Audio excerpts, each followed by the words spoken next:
1045. Call before it's too late. Here's the Wall Street Business Report. Stocks ended another tumultuous day lower as markets reel from President Trump's latest threats to escalate his tariff fight. The S&P 500 sank 0.2%. The Dow fell 349 points, or 0.9%, and the Nasdaq Composite rose 0.1%. The Dow was earlier down as many as 1,700 points, following even worse losses worldwide on worries that Trump's tariffs could torpedo the global economy. It then surged to a gain after a rumor circulated that the president may pause his tariffs, but the White House quickly called that fake news. The Dow dropping 349 points, closing at 37,965. The Nasdaq gained 15 to 15,603. The S&P 500 dropped 11 to 5062. For the Wall Street Business Report, I'm John Scott. News and analysis at townhall.com. On Point Weather is made possible by our friends at Palmetto Citizens Federal Credit Union on 107 The Point. Here's tonight's forecast. Clearing and cooler this evening with a low temperature of 48. Tomorrow, pretty. Sunshine-filled skies, a high temperature reaching 67. And it's the same for Wednesday. While on Thursday, we warm up to 76 and have mostly sunny skies. Our next chance of rain after today is on Friday. I'm Cal Moss with your On Point local weather. WQXL Columbia, W264DF. Grills, outdoor kitchens, and fireplaces. Spring Sizzle starts with Bart. This is 107 The Point. This is The Point. Make thepointradio.com.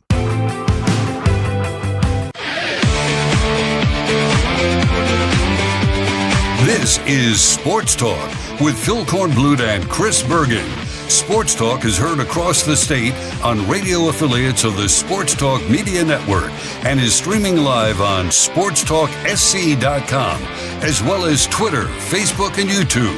The South Carolina Education Lottery lucky number to call in is 888-898-2525. That's 888-898-2525. Now, here are Phil and Chris with tonight's edition of Sports Talk.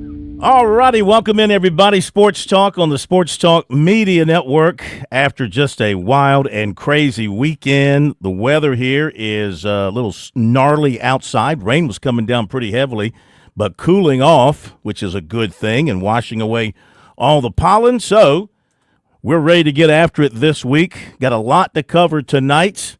Take your phone calls, take your text messages. You can hit us up on the phone lines, 888-898-2525. We're going to take as many calls as we can get to. And you can shoot us a text message as well, 803-900-4847. That's 803-900-4847. We got the entire gang together. I am here with the plumber in downtown Columbia. We have Chris Bergen from the Bergie Palace. Bergie covered coastal football and the race at Darlington, the Goodyear 400.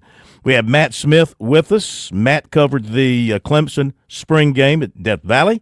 Of course, I was in Tampa for South Carolina and UConn, of course, the Final Four over the weekend. We got all that to talk about, all kind of different thoughts on those things and other things, but I also want to hear from you and get your reaction to things over the weekend. Again, the number 888-898-2525. So it's good to have everybody in the Sports Talk family together. And so I can sum up my day yesterday pretty simply. Sometimes you just get whooped.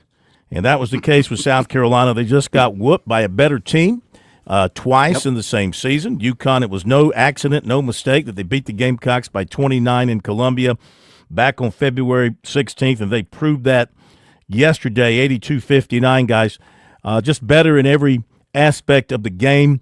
And when you got three players who are going to be, when their time comes, who are going to be number one draft picks, you got that load of talent, and you got the great coaching. I mean, it just all came together for UConn throughout their run through the tournament. They just pretty much blew out everybody they played. Which direction you going to go? I'll start with you, as always. Okay, well, thank you. I appreciate that. And good evening, and happy birthday to Smitty, too. What? As we get rolling here tonight, yeah. Hang on a second. 21st birthday, so yeah, Smitty's birthday today. I didn't tell anybody today was his birthday. It wasn't on the company calendar. It's not on the company calendar. I don't recognize it. Smitty, is it your birthday? Somebody shake him up from his nap. Anywho, when he gets back on, sometimes, like you said, Phil, you're the windshield. Other times you're the bug. And the Gamecocks were the bug for sure. And it kind of makes you wonder how UConn was a 2-seed as well as they played. I mean, they knocked off 3 consecutive ones to win the national championship. I thought they were outstanding yesterday. I thought they were outstanding in February.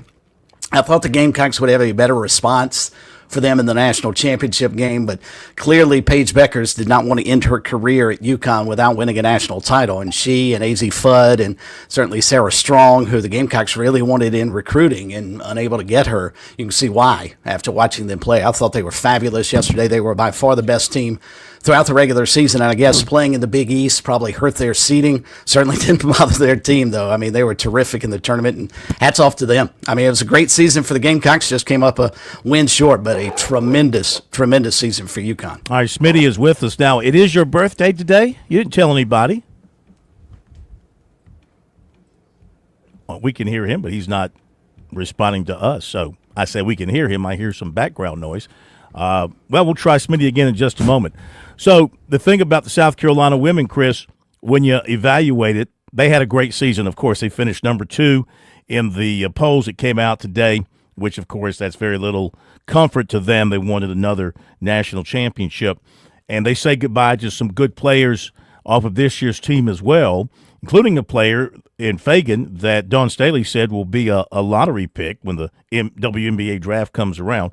So she's got some work to do from that standpoint. I don't know, coaching-wise, I don't know strategy-wise if there was anything they could have done to derail UConn yesterday. I mean, they played their typical game. She went deep into her bench. One thing about UConn, and maybe it's because they don't think they have a really deep bench. I don't know. You would think that they would. But he plays his 3 stars a lot of minutes, and he didn't sub them out. The big 3 didn't sub any of them out until early in the fourth quarter. By then, the game was well put out of hand. They average over 30 minutes a game, each one of them. So he plays his 3 studs a lot. And you look at South Carolina, she likes to run a lot of people in, run a lot of people out. Maybe that was the case with this particular team. Maybe in the future, she's going to let her best players stay out there longer and see if they can, put up bigger numbers. And I'm not being critical. It's hard to criticize a team that had the great record that they had and got as far as they did. So I'm not trying to be critical. I'm just trying to think outside the box. What could she have done differently? Maybe there was nothing she could have done differently to avoid the outcome of yesterday. I don't think so. I don't know that it's necessarily a game plan scenario. I think it's just sometimes their Jimmies and Joes are a lot better than your Jimmies and Joes. And if you look up and down the lineup, I mean, the Gamecocks played what they normally do. They ran out 10, 11 players yesterday. And as you pointed out, AZ Fudd and also Paige Beckers played almost 39 minutes apiece yesterday. Mm-hmm. Yeah. When those girls are gone, UConn is clearly going to have massive holes they'll have to replace. And Gino Auriemma not shy of being able to do that. But one thing I did find interesting was the immediate comments in the aftermath of yesterday. Obviously, the Gamecocks upset and disappointed with how they played and not being able to bring home another national title. But Dawn Staley was not afraid to mention we are hitting the portal and we are going to go get some players to fill in the pieces and the holes we have. You wonder if the injury to Ashlyn Watkins would have made a difference yesterday. I don't think so. Just from the standpoint of how Connecticut plays, I don't know that would have made a big difference. But I did find it interesting that Coach Staley was as open as she was yesterday in the postgame that they've got to go get some new players and replace the ones they're losing. And certainly she feels like the portal to go along with the incoming crop of players that they already have and the ones they'll have returning should be enough. And again, this is a team, Phil, that's going to be back next year. I mean, more than likely to be one of the preseason top 4 or 5 teams in the country, preseason favorite probably to win the SEC. And this is a team you would expect to be right back in the Final Four again next season. It's just what Dawn Staley has built. They just ran into a buzzsaw in a UConn team that was determined to not let Paige Beckers go out without a title. Oh, of course. Hard to believe that she would have gone her entire career without, but they hadn't won a title since 16. But you look at the South Carolina team, and they lose Fagan, and they lose Pow Pow, and they lose Bree Hall. And that is it among their primary players. Now, Raven Johnson has an opportunity to come back for another year, so that would be a bonus for them if she comes back. So Kitts returns, and I'm saying this, of course, thinking that nobody's going to transfer out. Kitts returns, Edwards returns, Full Wiley, Tessa Johnson, Dalda, McDaniel, they all played yesterday. And you throw in Ashlyn Watkins and some other people who were on the bench who are trying to be developed, and the couple of commits that they have in. I mean, their talent level will be really, really strong again next year. But Full Wiley, I know she got off to a bad start. She got her pocket picked a couple of times. When she was in the game, she scored 9 points, had 4 assists, but she only played 18 minutes. Again, I know she got off to a struggling start with the basketball. Edwards played 24 minutes, gave you 10 points, and she was the most aggressive on offense. Really, she was 4 of 12. Nobody shot it well for the Gamecocks. Kitts was 3 of 11. But Edwards did grab 10 rebounds. Tessa Johnson she did score 10 points and grabbed 5 rebounds. I guess you look ahead to next year, you feel like it's going to be Full Wiley and Edwards' team and Watkins, I would imagine. Sure. Depending on who else comes back. I mean, if Raven Johnson comes back, she'll be the oldest one. And maybe they're going to start playing those girls, 30, 33 minutes, and like Connecticut does. So anyway, another outstanding season for South Carolina women's basketball. It was a fun Final Four. Tampa's a great town for hosting. I heard somebody in the media room, one of their people there at Tampa, one of the organizers, say something about they're going to have the first and second round next year. I don't know if he was referring to the women in the Sweet 16 or the men in the first and second round. We could probably find that online somewhere, but something's going back to Tampa next year for basketball. Good arena, hockey arena, a lot of stuff about the Tampa Bay Lightning around there, in a great part of town, Channel Side, a lot of great restaurants and beautiful condos surrounding the place. It's a fun place to have an event like that. So congrats to UConn. They deserved it. They knocked off the defending champion twice, beat them soundly both times. I think they left no question as to who was the best team in the country. Okay, Smitty is now with us. I am. Hey, all right, we hear you. You were up at Clemson on Saturday. What'd you think of the Tigers' spring game? What'd you take away from that?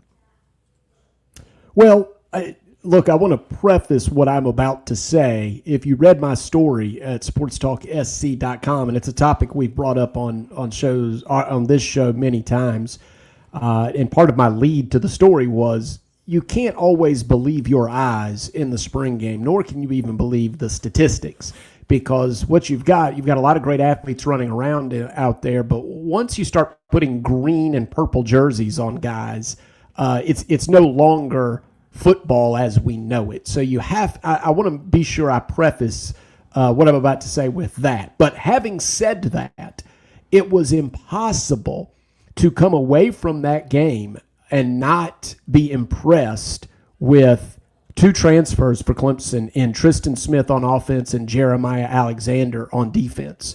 You just had to be. They were in the midst of it.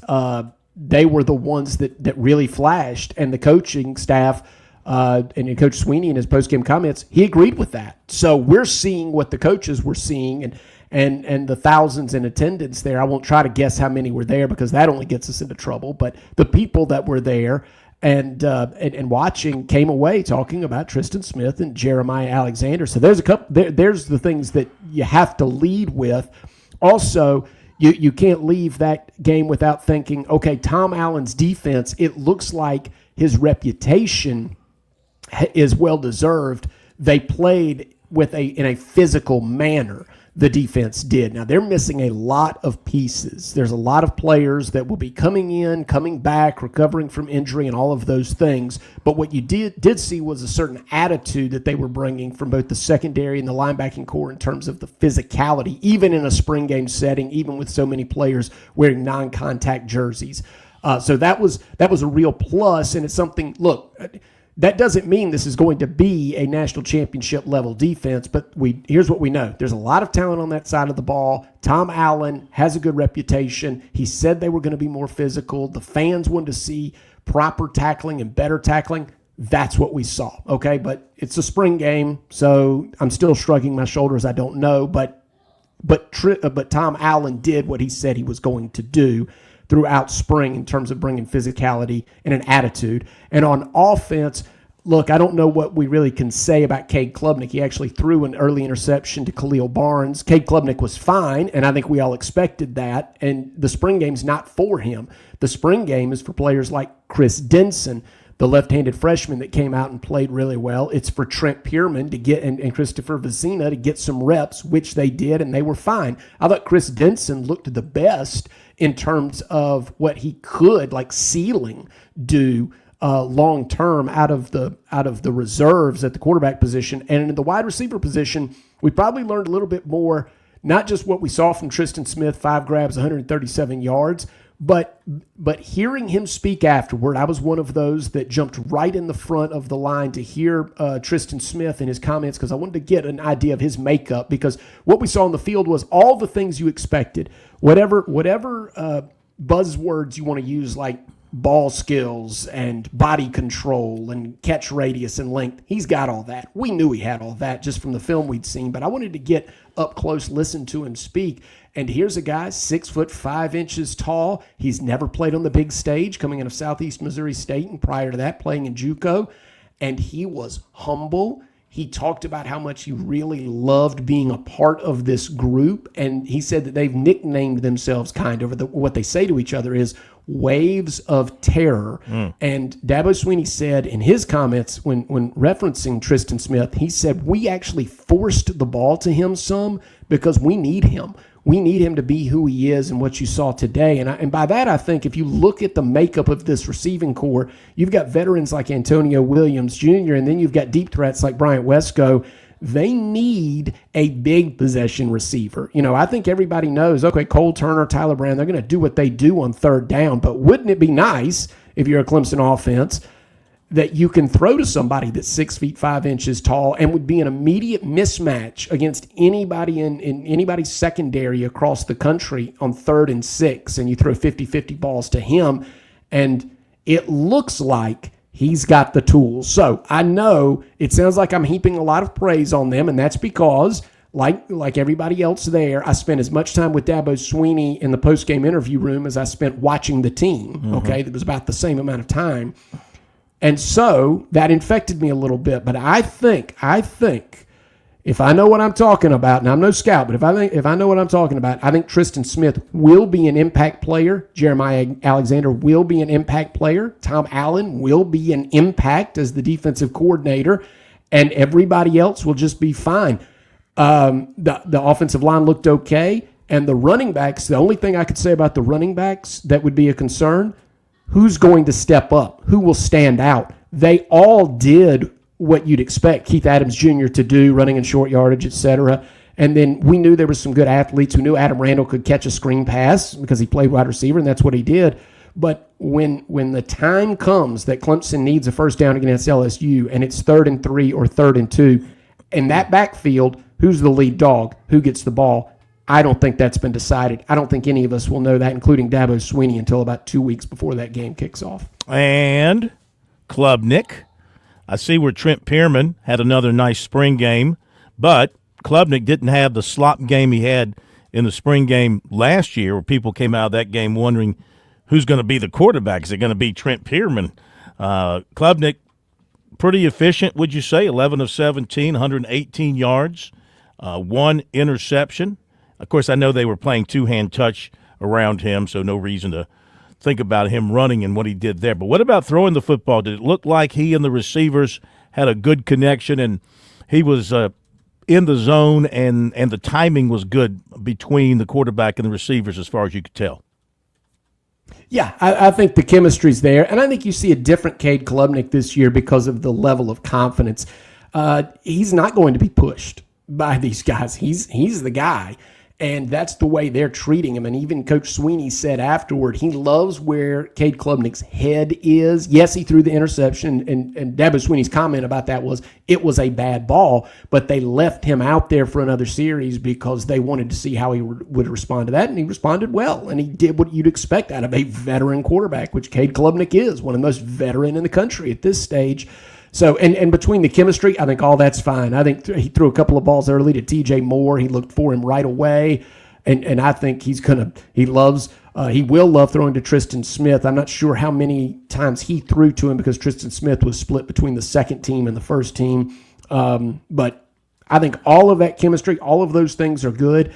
And plus, remember, now you're working in the system for another year. So same offensive coordinator, same head coach, same quarterback, mostly the same receivers. So I think Clemson's passing game that all the ingredients are there for the cocktail that this Clemson offense is improved over where it was a season ago. And look, and last year we came into the season talking about the Clemson running game. This year coming in, it's going to be about the Clemson passing game. So a lot falls on that shoulder of Cade Klubnik, but frankly, I think he's ready for it.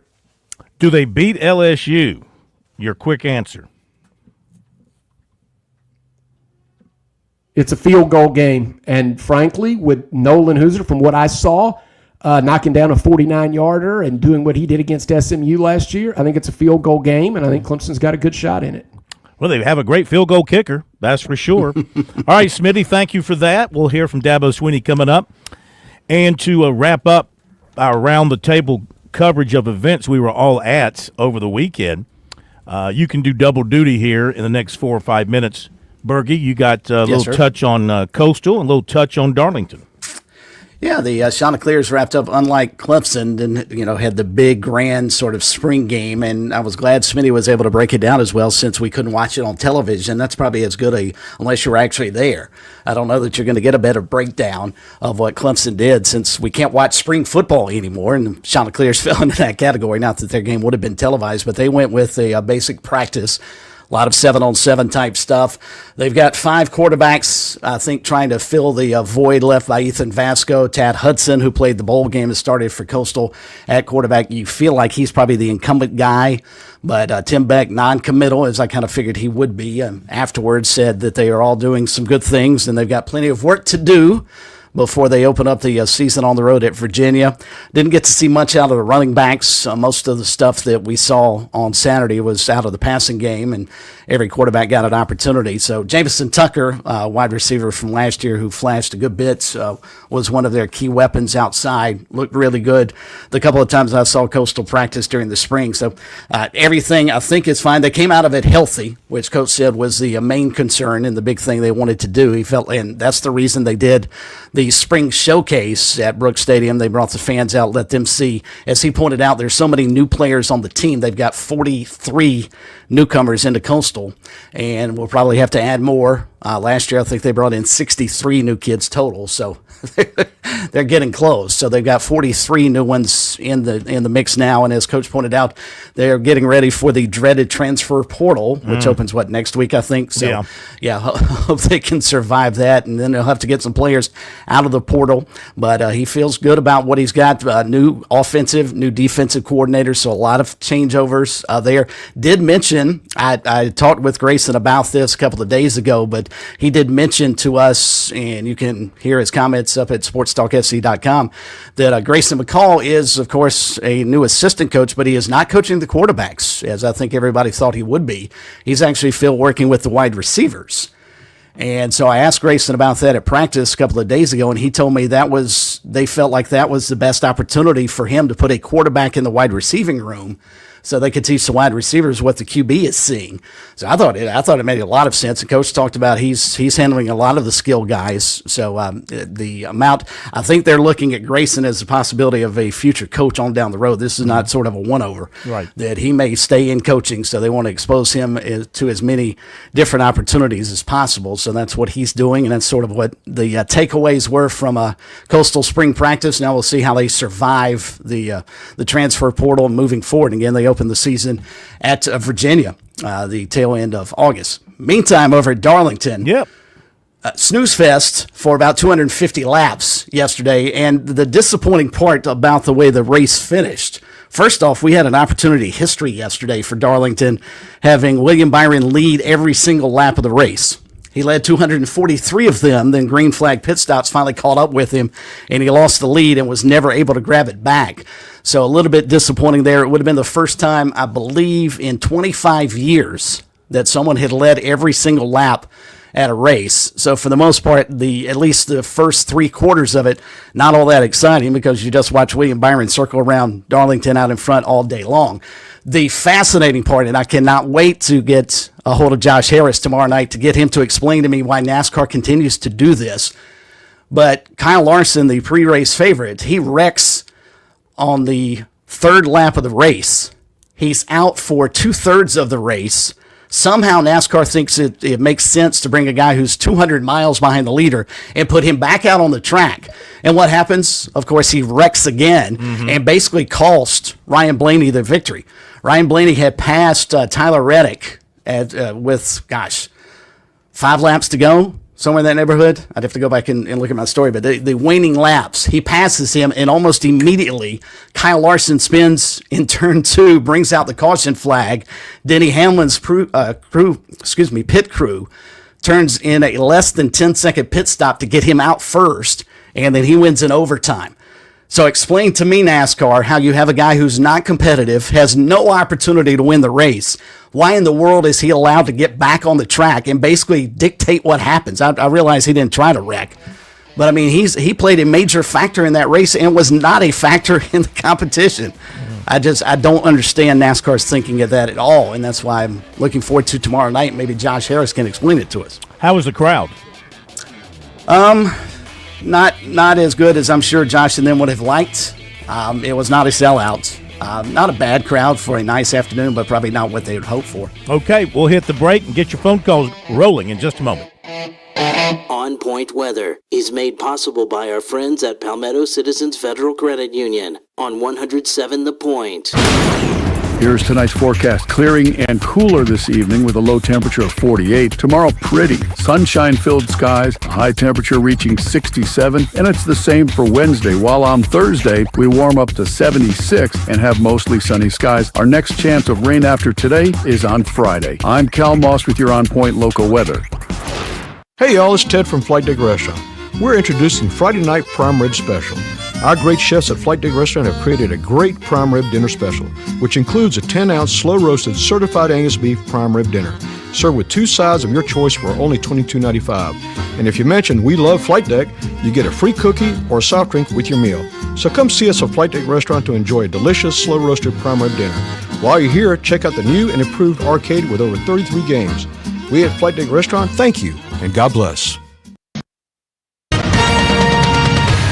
With SRN News, I'm Keith Peters in Washington. Chief Justice John Roberts has agreed to pause a midnight deadline for the Trump administration to return a Maryland man mistakenly deported to a notorious prison in El Salvador. The administration appealed to the Supreme Court Monday, arguing a judge overstepped by ordering the administration to return Kilmar Abrego Garcia to the United States. U.S. Health Secretary Robert F. Kennedy Jr. says he plans to tell the Centers for Disease Control and Prevention soon to stop recommending fluoridation in communities nationwide. Kennedy also said he's assembling a task force to focus on the issue. Also on Monday, the Environmental Protection Agency announced it is reviewing new scientific information on potential health risks of fluoride in drinking water. More details at srnnews.com.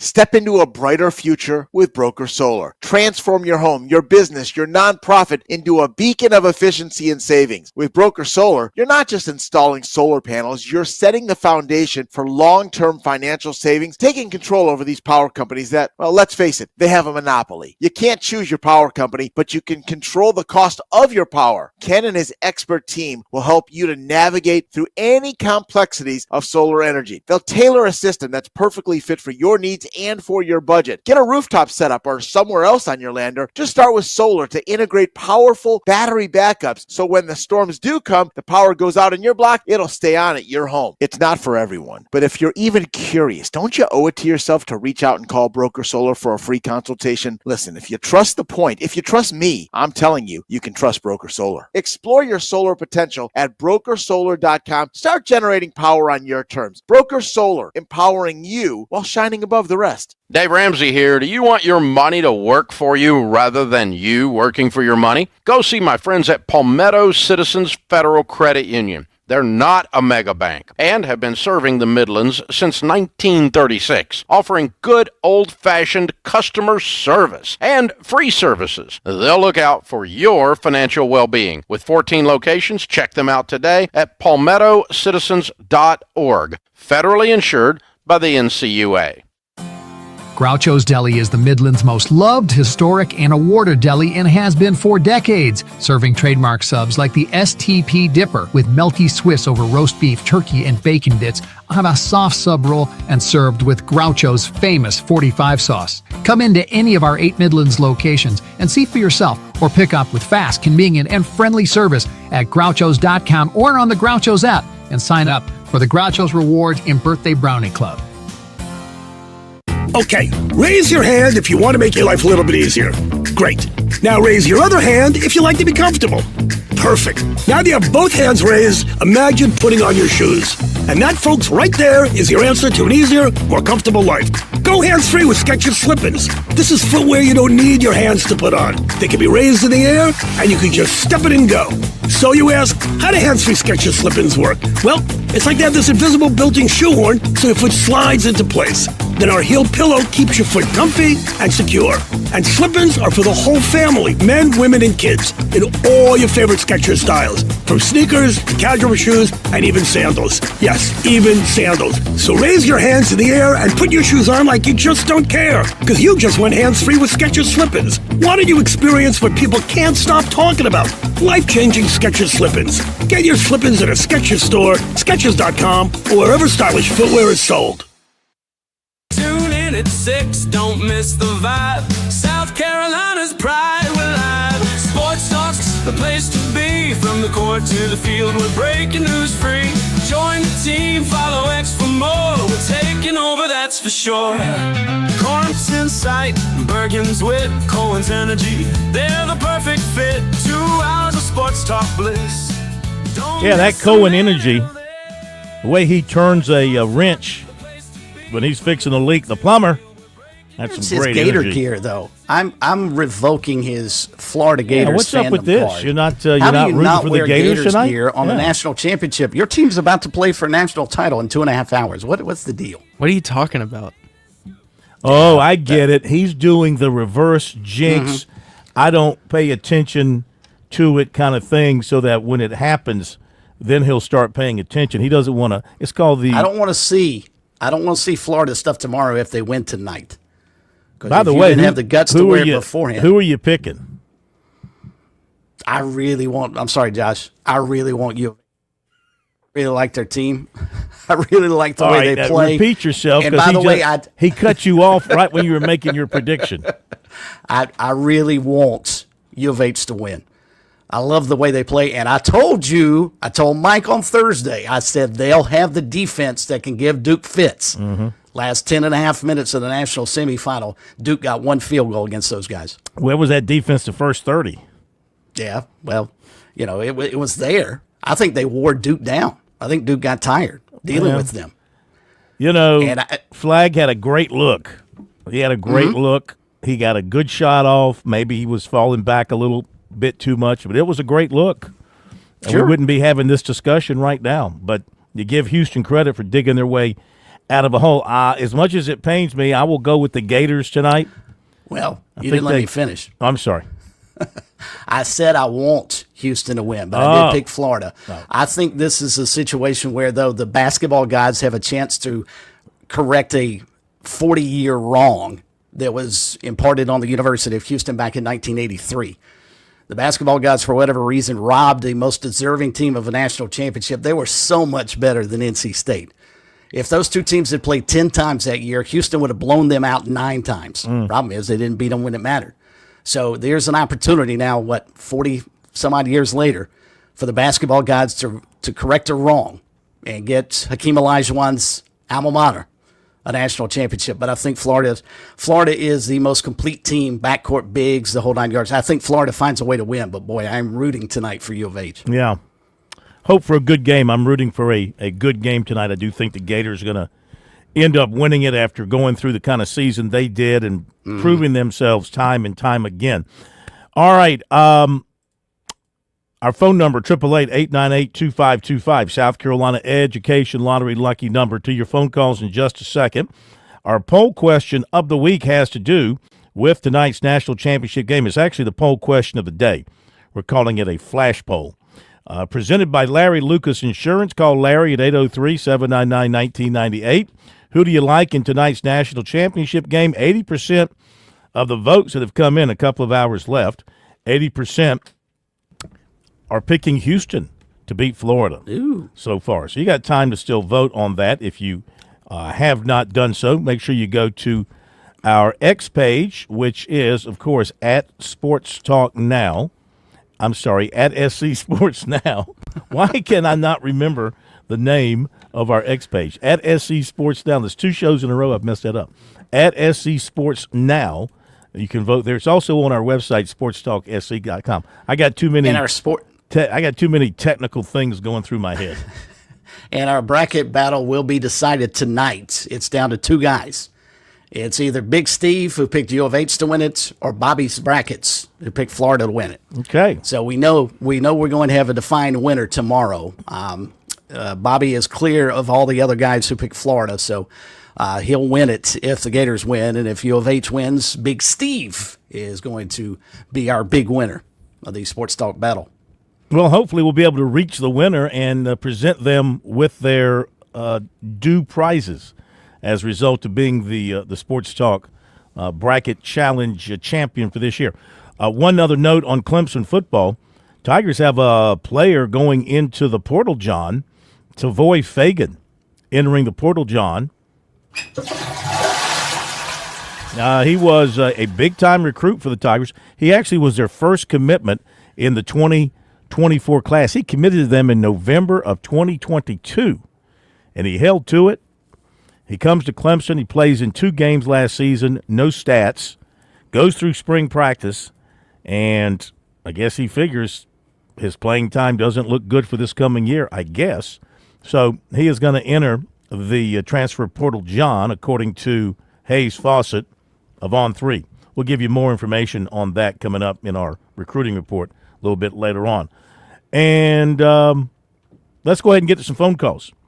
Folks have been waiting, so let's get to that here on Sports Talk, 888-898-2525. We go to Keith in Camden, first call of the week, and we welcome you in, sir. How are you?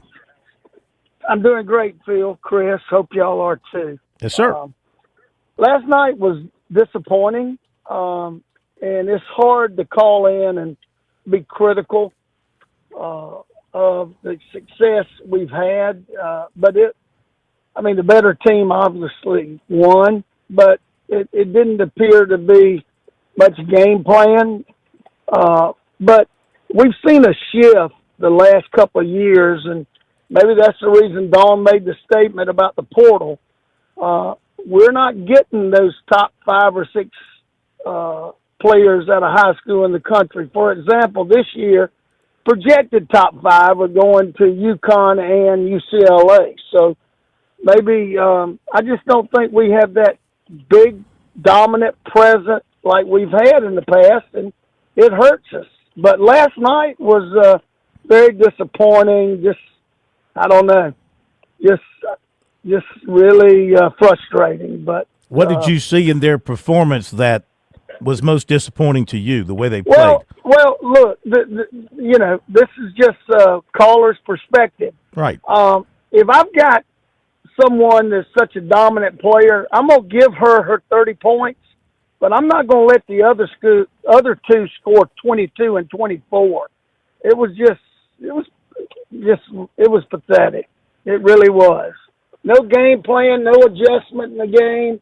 But, how can you say that and look at the record, So I say it, but I'm also mindful of the fact that it's almost like a gym pickup basketball game is what we put out there on the floor, and you saw better coaching, better players last night. It is what it is.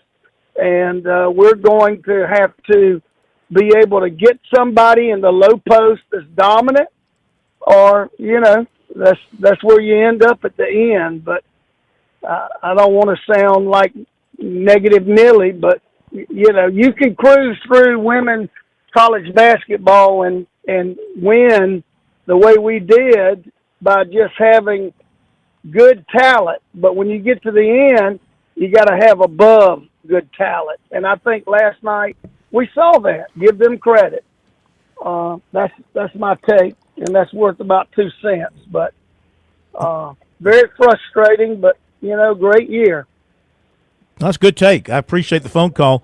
And, maybe we should have sensed a little something, considering how the Gamecocks had to struggle to beat Duke, had to struggle to beat Maryland. Even in the Indiana game back in Columbia, I think they had a little bit of a fight on their hands there. They, a team that was a number 1 seed, ranked as high as they were, you might have thought they would have demolished those other teams, but they had a fight on their hands all the way through, and Connecticut just proved to be too big of a mountain for them to climb yesterday afternoon in Tampa.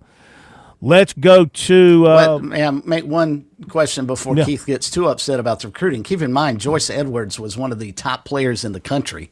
I think she was ranked either 1, 2, or 3 in the nation, and she's playing at South Carolina. So I don't think recruiting has fallen off to the point that it's getting back to the national championship game next year and winning it is not attainable. I mean, they are still getting outstanding players, and they're bringing in another terrific class. So, Paige, I mean, you were dealing with, on a much, much smaller scale in terms of their success, but you were dealing with the Chicago Bulls. You're having to deal with Scottie Pippen and Michael Jordan yesterday, and Paige Beckers and AZ Fudd and Sarah Strong. And keep in mind, the Gamecocks wanted Sarah Strong, too. I mean, they were in the mix, but to Keith's point, they didn't get her, and you can see why they wanted her. But Joyce Edwards is certainly a player that could start and play for anybody. Yeah. Well, which makes you wonder. See, South Carolina's backcourt was non-existent yesterday. They got nothing out of their backcourt yesterday, and Pow Pow's not scoring, not making shots. They're probably not going to win, and that was the case yesterday. Bree Hall gave them 2 points. Raven Johnson 2 points. The only people who scored really were Edwards and Chloe Kitts scored early, but not much after that, and Tessa Johnson. Tessa Johnson was about the only outside threat. She had a couple of threes. Otherwise, their backcourt was missing in action, MIA. All right, back to the phones. 888-898-2525. Hank in Columbia. Welcome to Sports Talk. How are you? I'm doing fine, Corn. I was actually calling you for one thing, but I did want to correct our caller Keith a little bit, though. South Carolina, first of all, UConn this year this is the first year in like 15 years that UConn did not sign a McDonald's All-American. Their highest signee is the number 27th player in the country. By contrast, Don signed the number 4 player in the country and like the number 18, both who were McDonald's All-Americans, both who on Wednesday night scored in double figures in that McDonald's All-American game playing for opposite teams. So talent is, as Bergie said, the talent is still coming in there, and is actually coming in better on Don's side than UConn's side. It was exactly what you were the right person, Corn. UConn, the reason they were a 2 seed was because every big game they played against a power conference team up until the time they beat South Carolina back in Columbia, they had lost to. They'd lost to Tennessee, they'd lost to Notre Dame, they'd lost to Southern Cal. And so with their conference, they had to beat South Carolina and Columbia to avoid being a 3 seed, and they beat them. And then basically what happened is they got really hot after that game and got in sync. Because before that game, they were winning games, but they were kind of up and down in their conference. And that's how it is. It's kind of like if South Carolina was playing at the end of the year the way they were playing when they played TCU and those, when they were really rolling offensively, could have been a different story. But UConn was a better team. And last night, AZ Fudd, Sarah Stone, and Paige Beckers were all number one in their class coming out of high school. And, Fudd and Beckers are both grad students, so it's like the fourth and fifth year.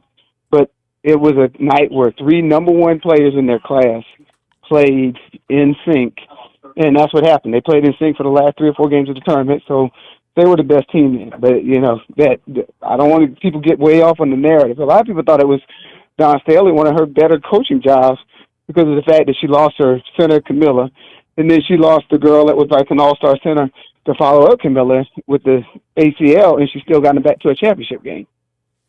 But I thought she did a great job all season long. Yeah, I'm not. Yeah, so she can coach. I don't want to get in this crap about the X and O's and all that. I've seen Gino took some double-digit losses to Dawn, and I wouldn't say that he didn't know how to coach. It's just when your team is rolling. Like our team last year was rolling. There were a lot of good coaches that took some beat-down losses because your team is in sync and rolling. But, Corn, one thing I'll say, it surprised me when I saw the media gaggle and I saw you asking the question. I said, "You got Corn down to a women's basketball Final Four?" I'm saying that in jest. Are you suggesting I'm not worthy of covering women's basketball? No, is that what you're suggesting? It actually shocked me. I was down there. We got back today. I was down there, and so I said, I'm gonna ask Corn. I said he was down here. I got 2 questions for him. One, the fans in that arena, people think it's manufactured about women's basketball in terms of people caring about it. You were in that arena, and I'm sure you got to feel that atmosphere in there. And then number 2, you got a chance to see how Carolina fans travel to see that team. And I just wanted to hear your thoughts on those 2 things because we've had many discussions about it. Yeah. Thank you for the phone call.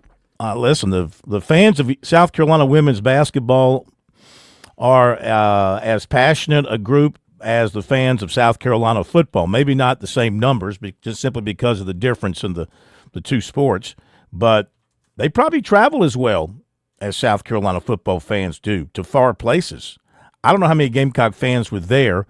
The arena was full both games, and there was a large, loud South Carolina presence there. There was also a very large, loud Connecticut presence there. I will say that, and South Carolina's got a nice, relatively recent history going back to probably starting with really Asia Wilson, maybe a little bit before that. But my goodness, when UConn starts rolling out their stars, and they did that during the game because a lot of them were there because I think several of them are going into the Hall of Fame or in the Hall of Fame or going into the Hall of Fame or they're working for ESPN or they're doing something. I mean, it was one after another, just up on the big screen. And, of course, their fans go crazy every time they see one of them. I mean, Breanna Stewart was there. I can't name them all. Breanna Stewart was there. Rebecca Lobo, I'm sure, was there with television. She was a color analyst on the TV broadcast. And of course, you had Sue Bird and Diana Taurasi doing their own show. Yeah, I mean, it's one after another. I mean, they just look. South Carolina, Aaliyah Boston was there. Of course, you can roll out Asia Wilson, and you can. Who else? Who else would you put in that stratosphere? Wow. I'm not really sure that you could. Tiffany, I mean, if you want to go back, maybe like Tiffany Mitchell. I'm just Zaya Cook. I don't know. You could really, I guess, from a national standpoint, those are about the 2. Huh? Yeah, I mean, you're talking about a program that's won 12 national championships. I mean, they've got a much longer lineage of success than South Carolina does. If Dawn's still here in another decade, we'll start looking back and saying, wow, look at all the great players that have come back to watch them play. Yeah, it's impressive. And Gino's impressive. He's a heck of a coach. I do feel like I was at a political convention, however, because I mean, it was all about women's basketball and women's sports and the growth and the success and the future. And they were pushing their agenda forward as strong as they could for anybody who would listen to it. We'll be back in just a moment. I'm State Treasurer Curtis Loftus. Whether it's becoming a teacher, dentist, or engineer, every child deserves the chance to chase their dreams. Investing in a child's education with Future Scholar, South Carolina's 529 College Savings Plan, can help turn those big dreams into next steps. So don't wait. You can start with any amount. Contributions are tax deductible and earnings grow tax-free. Discover the smart, easy way to save for college at futurescholar.com.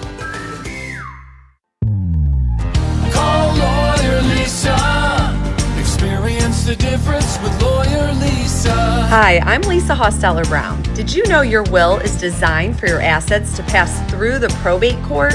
If you want to keep your loved ones out of court, a revocable trust is a great place to start. Visit lawyerlisa.com for more information and to see how we can help. Call Lawyer Lisa. Experience the difference with Lawyer Lisa. 7511 St. Andrews Road, Irmo, South Carolina.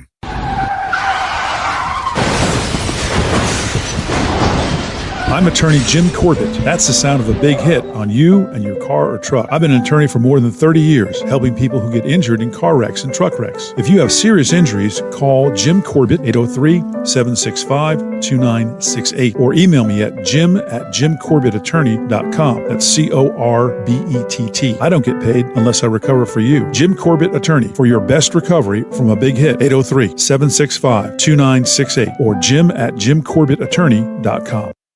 The lottery is not about getting rich. It's about helping people, and it always has been.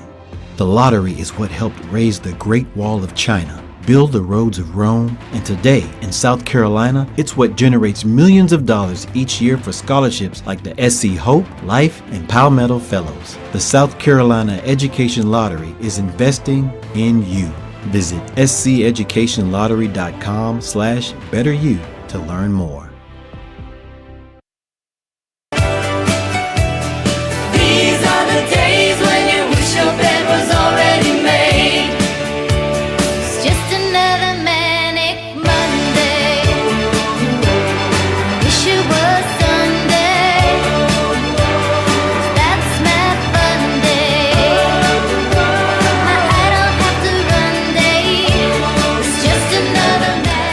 I don't know, this Manic Monday seems a little different than most with so much over the weekend and so much to do this week. Let's go to Andy in Columbia next up here on the program. Andy, welcome to Sports Talk. How are you? I'm doing good. I hope you and Chris are doing well, and happy birthday to Smitty there. First off, last night, well, not just last night, I think the whole season, we saw what happens when you don't have a big dominant presence in the center, because it doesn't allow your guards to have the kind of outside shooting presence that they can have, because you can slack off and play them and try to stop those three-pointers.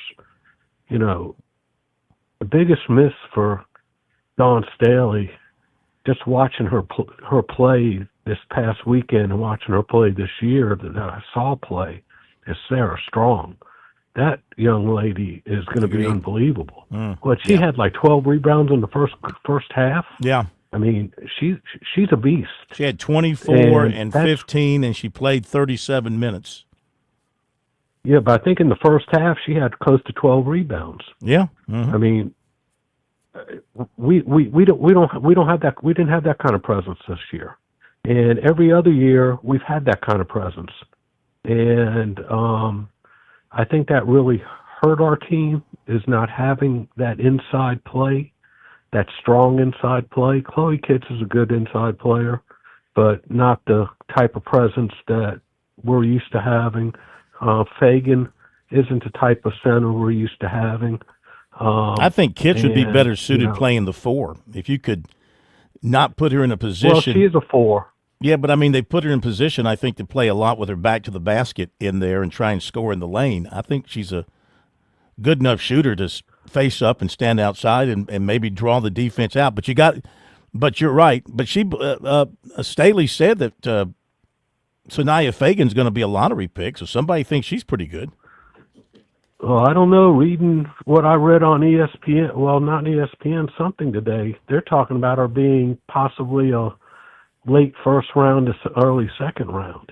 Also something when I was reading on ESPN last night, and they were doing interviews with players, Full Wiley said something about she's going to have to do what's best for her next year. Mm-hmm. I got to believe she's frustrated. You think she might be looking at the portal? I don't know, but I mean, in my mind, outside of Watkins, she's the overall most talented player on the team. I mean, maybe Joyce Edwards. I don't know. Full Wiley has that unique talent. I know she's a little wild, and she had a couple of turnovers, but she only played 18 minutes, and she was not in foul trouble. And I mean, she's the one who can get her shot anytime she wants it. Either outside or driving to the basket. But that shot sometimes isn't the type of shot you want. Well, she was 4 of 7. She was 4 of 7, 1 of 4. I'm saying sometimes her shots aren't what you want. I'll tell you what really hurt this team also last night, and it's been a problem with South Carolina's for years, is the layups. Oh yeah. I mean the little chippies, they can't seem to convert, and I don't know why. But that just seems to has always been a problem with our teams, is the chippies.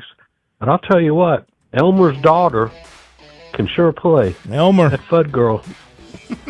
Yeah. She's special. She is special. She's a player. And she can take it to the hole, and she only hit 1 3, but she had a nice mid-range jumper. Okay, thank you, Andy. We have to hit the break. We'll continue, more calls, and we got people to hear from coming up.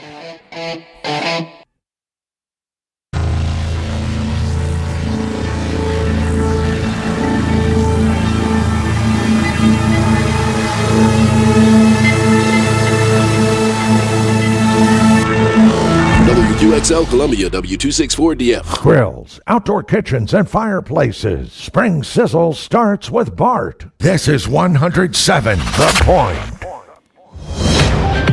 News this hour from townhall.com. I'm Keith Peters in Washington. Swollen rivers have flooded towns in the south after a days-long deluge of rain. Days of unrelenting heavy rain and storms kill at least 18 people across the south, including a 9-year-old walking to catch a school bus swept away in floodwaters. Governor Andy Beshear says the Kentucky River in Frankfort has crested, almost breaking a record. What we have seen is rescue after rescue after rescue. Other rivers crested to almost near record levels, and some are still rising, says National Weather Service meteorologist Mark Jarvis. You had the right atmospheric conditions come together to produce extremely heavy rainfall and produce catastrophic flooding. I'm Julie Walker. The flood danger remains high in several other states, including parts of Tennessee, Arkansas, and Indiana. International reaction continues to express harsh opposition to President Trump's tariff policy. China accused the U.S. of protectionism and economic bullying with the tariffs.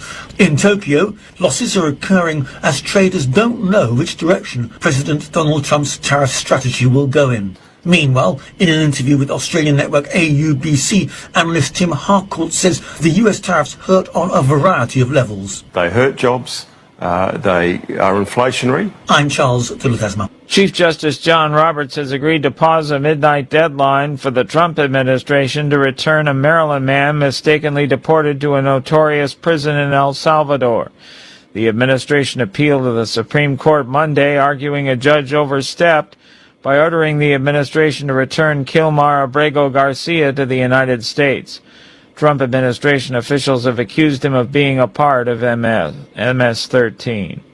More at townhall.com. Let me talk about Relief Factor and how so many people enjoy a better, more pain-free life because of it. If you're dealing with everyday pain, it makes sense you'd want to try it first. Well, Relief Factor makes that pretty pain-free too with their 3-week quick start kit for only $19.95, less than $1 a day. Relief Factor is a daily supplement that fights pain naturally. Relief Factor doesn't just mask pain temporarily, it helps reduce or eliminate pain. Visit relieffactor.com or call 1-800-4RELIEF, 800-4RELIEF for Relief Factor. Progressive knows there are two things RV owners love: to travel and relax. And they like to take both nice and slow. Just like this commercial. And what's more relaxing than the peace of mind knowing their RV is protected by Progressive? Now here comes the fast part. Progressive Casualty Insurance Company and Affiliates. U.S. families sue Palestinian-American businessman Bashar Masri. The latest from Felice Friedson. Families of Americans murdered by Hamas terrorists in the October 7th massacre have filed an action in federal court on Monday. The suit alleges the use of some of the Palestinian Authority's showcase infrastructure projects as covers for the development of the massive subterranean maze of terror tunnels that are key to the Palestinian attack on southern Israeli communities. Named in the suit is billionaire Palestinian businessman Bashar al-Masri, whose planned city of Rawabi dazzled urban planners worldwide. Masri's name recently surfaced due to his reported advisory role to former hostage negotiator Adam Boehler on securing the release of hostages held in Gaza. Masri denies the allegations. I'm Felice Friedson, Town Hall News, Jerusalem. News and analysis at themedialine.org and townhall.com. On Point Weather is made possible by our friends at Palmetto Citizens Federal Credit Union on 107 The Point. Here's tonight's forecast. Clearing and cooler this evening with a low temperature of 48. Tomorrow, pretty. Sunshine-filled skies, a high temperature reaching 67. And it's the same for Wednesday. While on Thursday, we warm up to 76 and have mostly sunny skies. Our next chance of rain after today is on Friday. I'm Cal Moss with your On Point local weather. WQXL Columbia, W264DF. Grills, outdoor kitchens, and fireplaces. Spring Sizzle starts with Bart. This is 107 The Point. This is The Point. Make thepointradio.com.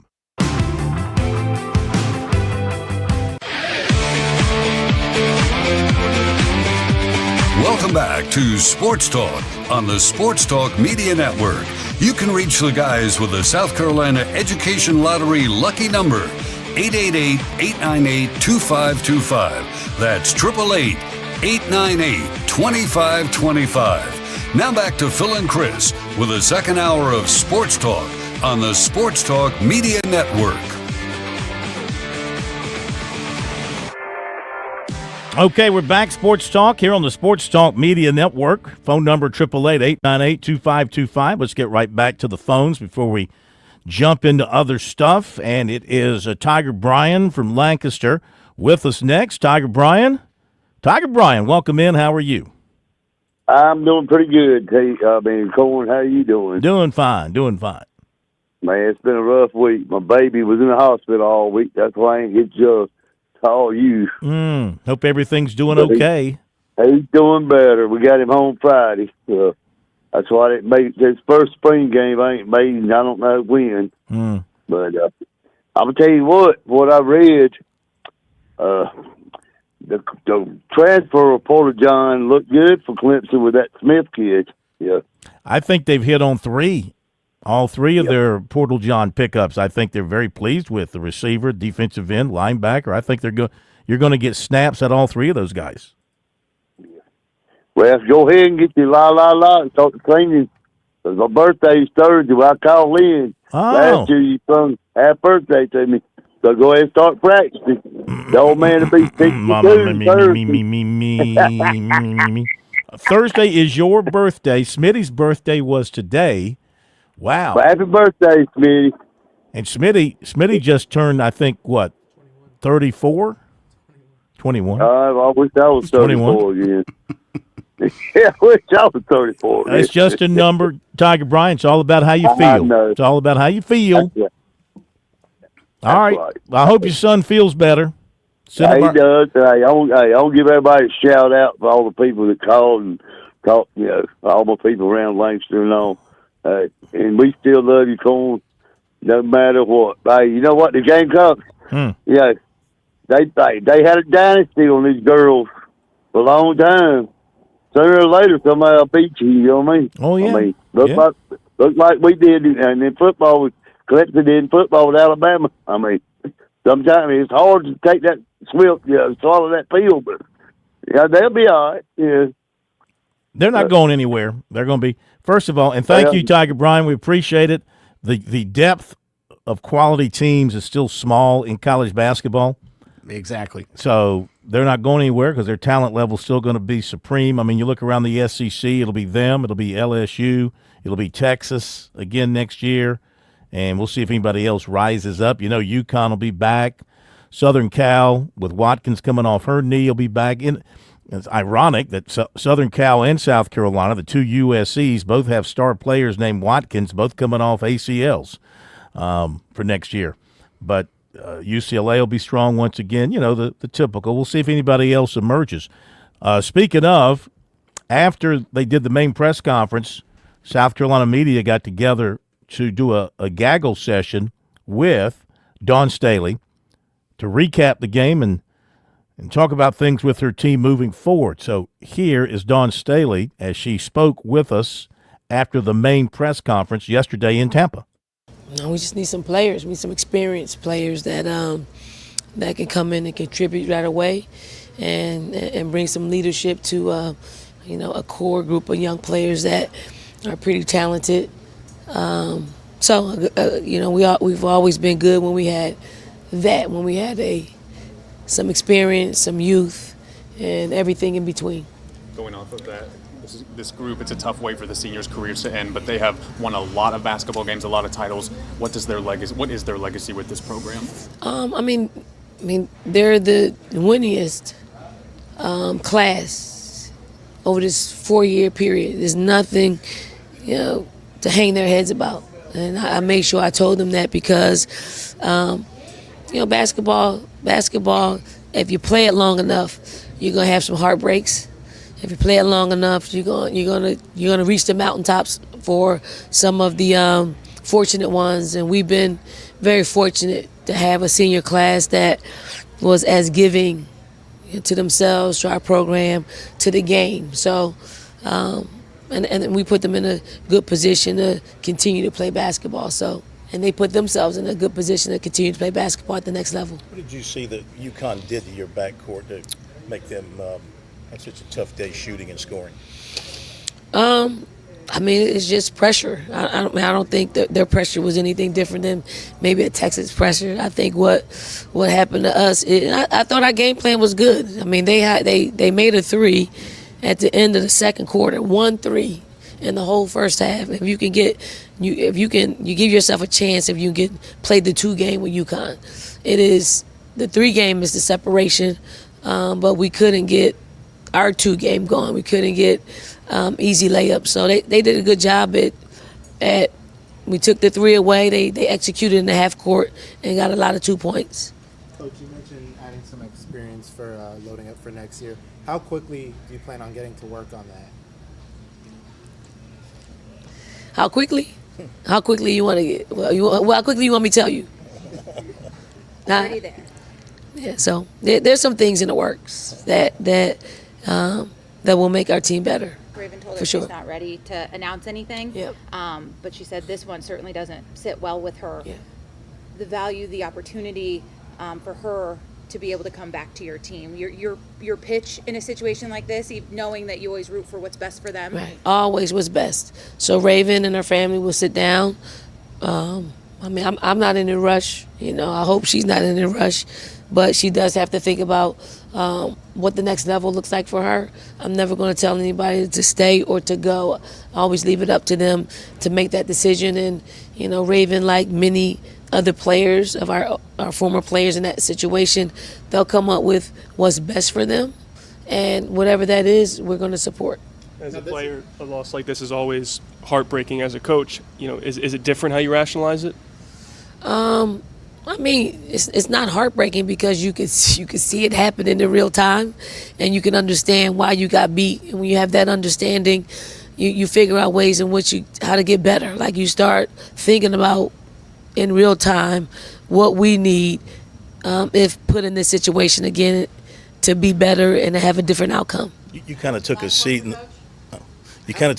the fourth quarter. Was that kind of what you were doing as you were watching things play out? What do I have to do to beat these guys in the future?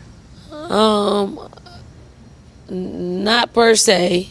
I was sitting down because I'm talking to our coaching staff to see what really is the combination we need to make a run, to put a dent into the lead. And obviously that took a lot of conversation, so a lot sitting over there. But I'm super proud of our team, like super proud that we would fight to get back to this point and to represent, our athletics department, our state, our city, and the biggest stage of women's basketball. And then I'll leave on this note. This is our local media, and you all have followed us throughout the season. And, a lot of times people ask for me to do things on a national scale, and I say no a lot because they don't really know our team. You guys know our team, and you cover us really well, and you cover us so much that we know that you're not supposed to be fans of ours, but you are. And you're pretty fair with how you assess our basketball team. So I really, really, really, really appreciate all of you all, just the coverage that you give us, the support that you give us through the media. And if every program had this, I think we can push women's basketball forward, on a local level across the country. So I really appreciate it. All right, Dawn Staley, that was the gaggle with the South Carolina meet. Let's go get crazy about the fan stuff there. Look at you getting some kudos from Coach Staley. I'm impressed. She wasn't kudoing me. Are you a fan, She said Phil? the local media. Well, they came to cover. We were there. Well, not me. I mean, she was really talking about everybody else who she sees on an every moment basis. That's not us. But we were there when it counted most at the end. Mm-hmm. I've never seen them win a national championship. I'll be back in a moment. Now through May 31st, 2025, buy the house now, reset your rate later with Mortgage Reset from Founders Federal Credit Union. Open a new mortgage or refinance an existing mortgage and get the lowest rate you qualify for now. Set up direct deposit, and then you can reset your rate once for free at any time rates drop. That's right. At any time during the life of the loan, you can reset your rate to the lowest rate you qualify for at that time at no additional cost. It's that easy. Visit foundersfcu.com/mortgage to learn more. Find your local mortgage loan officer or to start your application. You can always start your application and save your progress to complete later. Not a member with Founders yet? Don't wait. Visit us online or stop by an office to see if you qualify for membership. Terms and conditions apply. Membership qualification required. Equal housing lender. Institution NMLS. Identifier number 410646. You've put in the work for your education. The extra early, extra late, extra work. That's because you understand education opens doors to better pay, better opportunities, and a better you. Being educated about playing the lottery is no different. It helps you be a better player, one who knows when to play and when to take a rain check. The lottery's a game, so let's keep it fun. Learn more at sceducationlottery.com/betteryou. G3 here with Tsunami Bar Sports, and it's time for a fall preview. That's right, 720 Chris Drive, 378 and I-26, Frontage Road, where you can now preview the best technology for golf known to man. It's the Tsunami Bar. It's live weight. It's the only technology out where you get your tempo and flow going before you play. Now, it also serves as a pattern support tool. 720 Chris Drive, Frontage Road, 378 and I-26. You also can visit the Garage Gym Pro Shop. Pick up your tools, take them home, and while you're here, tour the Scramble Course 6-hole pitch and putt right now. When I grew up, I want to be a nurse. I want to be an engineer. I want to be a teacher. There's never been a better time to start making their dreams come true. Future Scholar, South Carolina's 529 college savings plan, makes it easy to save for their future education. Contributions are tax deductible, earnings are tax free, and you can start saving right now with any amount. Go to futurescholar.com today to discover the smart, easy way to save for college. That's futurescholar.com.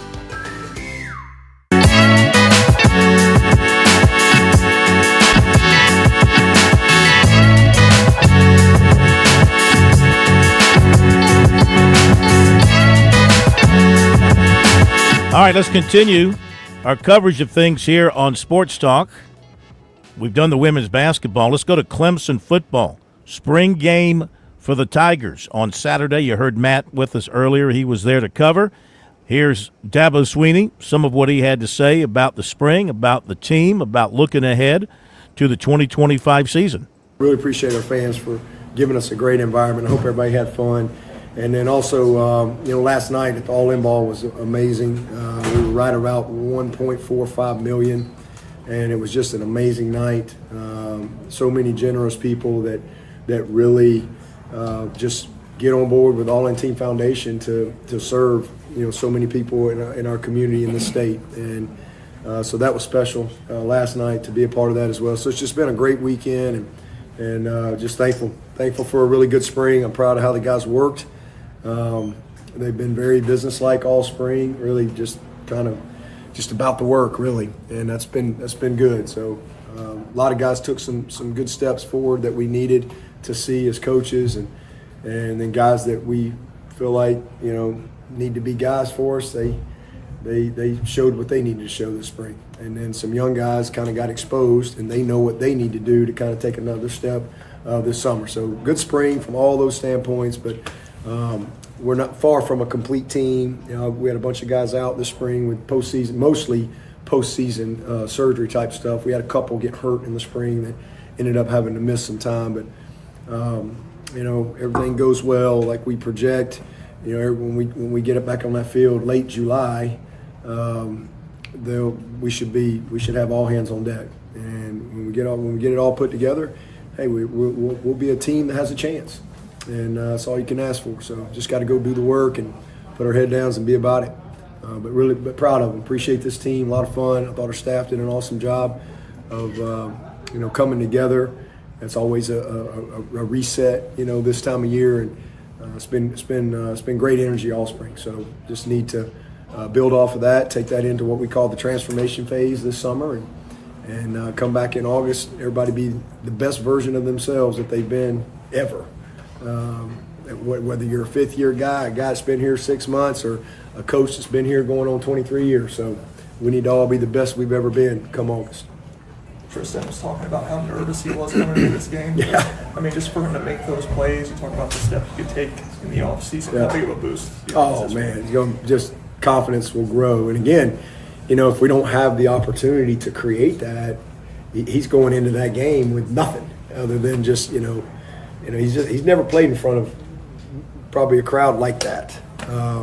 So he's been in his first couple of years in a junior college, and then obviously at SEMO. So I mean, it's a big deal. It's a big deal, and for him to go out there and make some, and we really wanted. We kind of forced some things that way because we really wanted to. We need him. Like we need him. I've said this a couple of times. You saw Cole Turner. How about to play Cole Turner, mate? And Cole, that's the first time he's practiced in about 2 weeks. He had a little just injury he's coming back from, so we had him on a pitch count today. So to see him go out there and make a big play, to see Tristan go out there and have the day that he had, Tyler Brown has had an awesome spring. I think we kind of all know we've seen enough of 1 and 12 and 0 to know that, hey, them guys, they're going to be ready for the show. But we've got 6 guys in that core group that I think can all start. They can all play, at a really high level for us. And, but Tristan was the guy that really needed to kind of, we had to kind of get him going. He's the new guy. And it's been a lot of pressure on him. But so for him to go out and do what he did today, that will really boost his confidence. And I'm just proud of him. He puts his head down. He's just a humble kid that again, doesn't say much. He just works. And as you see when you get up on him, he is long. And just what I saw on tape, I was like, you know what, this is the guy. This is what we need, and he's just come in and bought in, and that whole little group has really kind of clicked well together, and they're going to need each other, and we're going to need all those guys. And so then you got some other guys that Parker Fulgham has had a good spring for us. Chase Bird has had a good spring for us. Marquez has not really been able to do much this spring, so we really haven't even gotten to first base with him, but we know he's a great athlete. We'll get Juju in here this summer as well.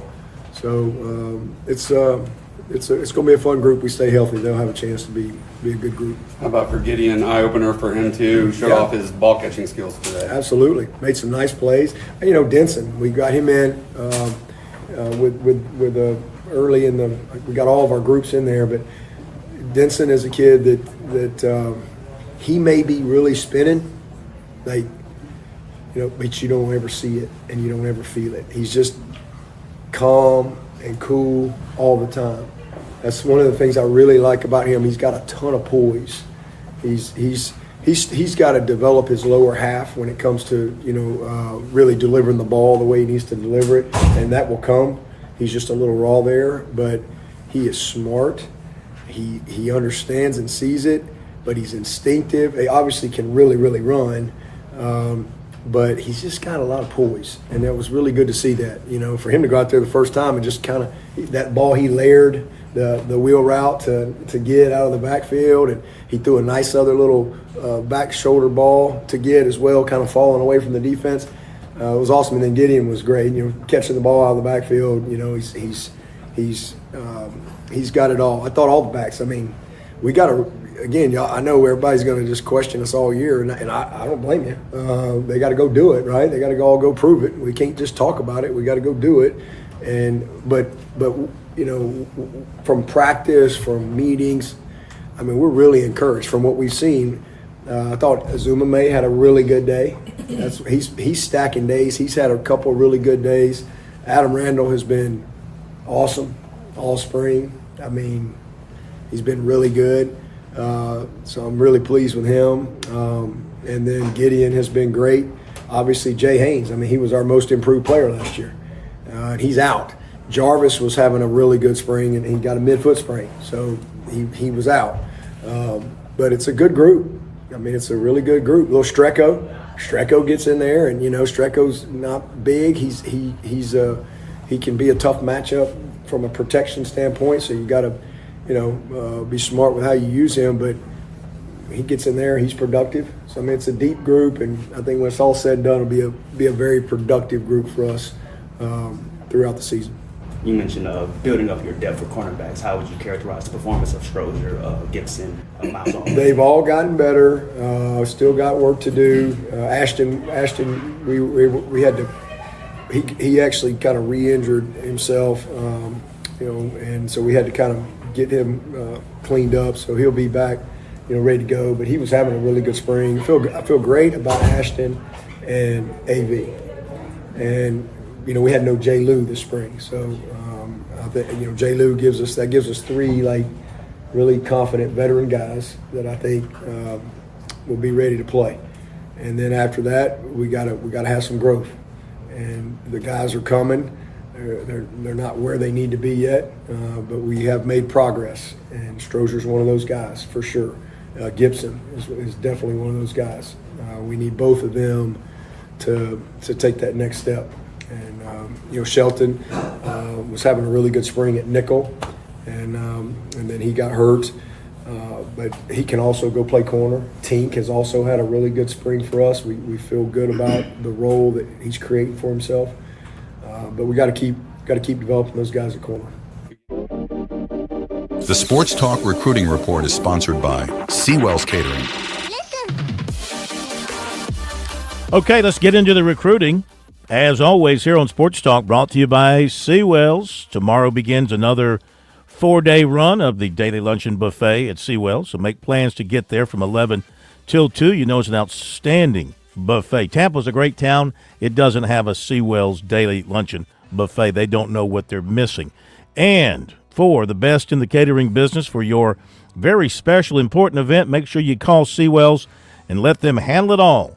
Have phone numbers 803-771-7385 or online at SeawellsCateringSC.com. Let Seawells help make your event a memorable experience. Okay, recruiting-wise, lots of notes for you from over the weekend. Northwestern safety Tomarion Watkins Sunday named a Final Five of South Carolina, Texas A&M, Alabama, Georgia, and Miami. He was at South Carolina Saturday to watch the Gamecock scrimmage. He was at A&M a couple of weeks ago for a spring practice. Defensive end Rodney Dunham of Charlotte announces his commitment Thursday, and he has South Carolina, Duke, Georgia, Notre Dame, Tennessee, the finalist. Clemson corner Tavoy Fagan entering the transfer portal, John, according to On3. He's a redshirt freshman from Tampa who played in 2 games last season. He did not record any stats. He chose Clemson back in November of 22 over Miami, Alabama, Florida State, and LSU. Receiver Gordon Sellers of Charlotte will be at South Carolina Saturday for the Gamecocks' second scrimmage of the spring. He was in for a couple of games last season. He's coming off a visit to Clemson for the Tigers spring game. He's also been to Ohio State and Michigan this spring. He's been working with the top 6 of USC, Clemson, Michigan, Georgia, Ohio State, and North Carolina A&T. Clemson among the top 7 with defensive tackle Keyshawn Stansel, 6'3", 260, Clayton, North Carolina. The others are Tennessee, NC State, Penn State, LSU, Georgia, and Miami. 27, running back Andrew Beard of Bogart, Georgia, was at Clemson Saturday. 2027 offensive tackle Kennedy Brown, 6'5", 285 of Houston, was at Clemson last week. He allowed a sack in 602 snaps last season. Cornerback Samari Matthews of Cornelius, North Carolina, was at South Carolina Saturday. He was at Clemson in early March. He's going to Miami tomorrow and Texas on Saturday. He has an August 10th commitment date. Orangeburg Prep tight end Tilden Riley was at South Carolina Saturday. He has also been to Georgia Tech, West Virginia, Duke, Vanderbilt, and Virginia Tech this spring. He has officials set with Virginia Tech, Duke, and FAU. 27 corner Emerson Lewis of Savannah was at South Carolina Saturday. Dutch Fork defensive end Julian Walker was at Michigan Saturday. He's also been to North Carolina, NC State, Missouri, Wake, and Tennessee this spring.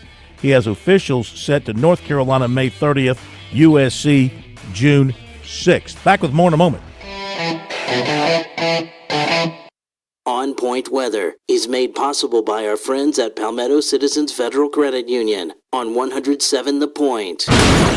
Here's tonight's forecast. Clearing and cooler this evening with a low temperature of 48. Tomorrow, pretty. Sunshine-filled skies, a high temperature reaching 67. And it's the same for Wednesday. While on Thursday, we warm up to 76 and have mostly sunny skies. Our next chance of rain after today is on Friday. I'm Cal Moss with your On Point local weather. Big news, folks. The Palmetto State Armory suppressor selection has gotten bigger and better. We've made the process easier and faster than ever. Whether you're looking to reduce recoil, protect your hearing, or just enjoy a quieter shooting experience, getting your suppressor is now a breeze. With a simple, streamlined application, you can choose to pick it up in store or have it shipped straight to your doorstep once approved. No headaches, no hassle. Just the largest suppressor selection at unbeatable prices. Visit PalmettoStateArmory.com or one of our 9 retail locations today to learn more. With SRN News, I'm Keith Peters in Washington. Rivers rose and flooding worsened across the South and Midwest, threatening communities already waterlogged and badly damaged by days of heavy rain and storms that killed at least 23 people. From Texas to Ohio, utilities scrambled to shut off power and gas, while cities deployed sandbags to protect homes and businesses. Forecasters warn that flooding could persist for days, especially in Kentucky, Tennessee, and Alabama. Anger and outrage have gripped the hometown of Ukrainian President Volodymyr Zelensky as it held funerals for some of the 20 people, including 9 children, killed by a Russian missile that tore through apartment buildings and blasted a playground. On Wall Street, the Dow down by 349 points. The Nasdaq rose 15. More details at srnnews.com. Wake up with a smile every morning. It's Mornings with Casey and Kev, your dynamic duo bringing you laughter, news, and the perfect start to your day. Join the fun weekdays at 7 a.m. Mornings with Casey and Kev, a delightful way to start your day. Nobody plans for a plumbing problem. They come unannounced and usually at a very inconvenient time. Franklin Plumbing and Drain Cleaning is your trusted ally. They recognize just how vulnerable a customer is at this time, and they want to help. They have well-trained plumbers who are there to make a difference when you need it most. I've experienced this. They're knowledgeable about their craft. They're not coming to your house to pitch new products. If something is broken, they'll give you a price to fix it if it's possible, or a price to replace it if necessary. Franklin Plumbing and Drain Cleaning is also locally owned and operated, or I simply wouldn't endorse them. Josh and his team prioritize customer service above everything else. They handle every issue with care and precision. Those are not just words. I've had Franklin Plumbing and Drain Cleaning out to my home. They back up those words with their actions. If you have a crisis, get some peace of mind. Online, you find them at franklinplumbing.sc.com or you call 799-2222. That's 799-2222. I'm absolutely positive they will make whatever is wrong right again. Franklin Plumbing and Drain Cleaning. Have you ever walked in and looked at how beautiful a Lexington Discount Homes manufactured home really is? For more than 35 years, Lexington Discount Homes has helped families find home ownership with phenomenal customer service and a selection that fits your needs and your wallet. They have a huge variety of homes and prices. Come by and visit us at 1847 Augusta Highway or take a virtual tour online at lexingtondiscounthomes.com. That's lexingtondiscounthomes.com.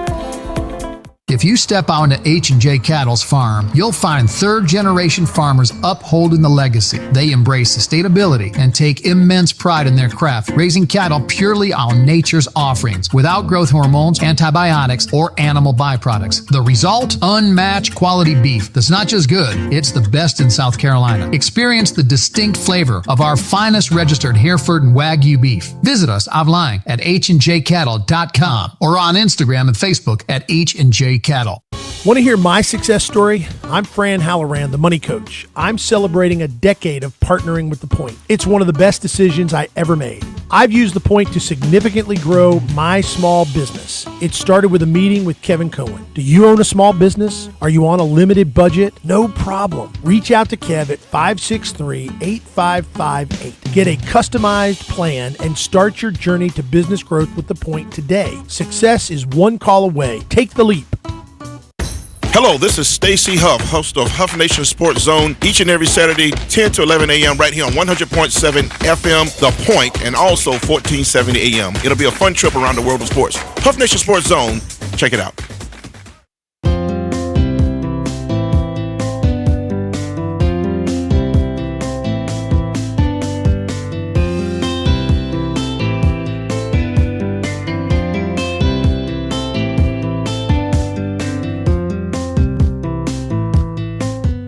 Let's wrap up the recruiting report tonight. I was talking about Julian Walker as we hit the break. One thing I wanted to mention about him, he was offered by Auburn on Friday, so he continues to pick up big offers. South Carolina commitment cornerback Peyton Dyer was at Southern Cal over the weekend. He's also been to Georgia and Ohio State this spring. USC and Clemson target offensive tackle Darius Gray was at Ohio State over the weekend. He's also been to Clemson, USC, and LSU. He goes to Michigan. Today he's at Michigan. Clemson target cornerback Danny Odoms at Oklahoma today. Another Clemson target, defensive tackle Daverin Geralds was at Oklahoma over the weekend. Also been recently to Michigan and Ohio State. He's got Clemson in his top 10 after visiting there in March. Clemson target defensive tackle Elijah Golden of Sarasota, Florida was at Alabama over the weekend. And he has also been to Clemson and Virginia Tech. He goes to Notre Dame April 17th. South Carolina and Clemson target 2027 offensive tackle Carter Jones of Virginia was at Tennessee Sunday. He was at USC on Saturday and Clemson on March 29th. Clemson USC target running back Carson Baker goes to Ohio State tomorrow.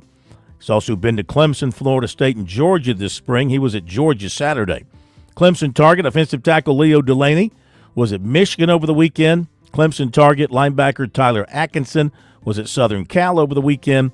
Clemson target offensive tackle Luke Waffle was at Penn State over the weekend.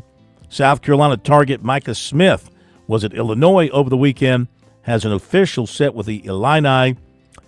He has also visited this spring USC, Ohio State, Miami, Alabama, Florida, and Tennessee.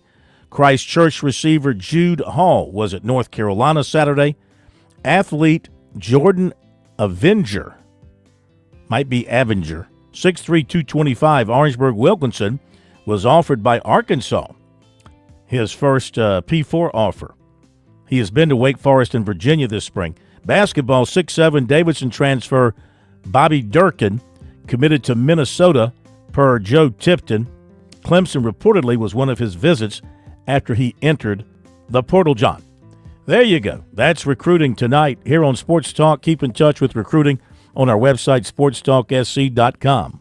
Just a bit outside. He tried the corner and missed.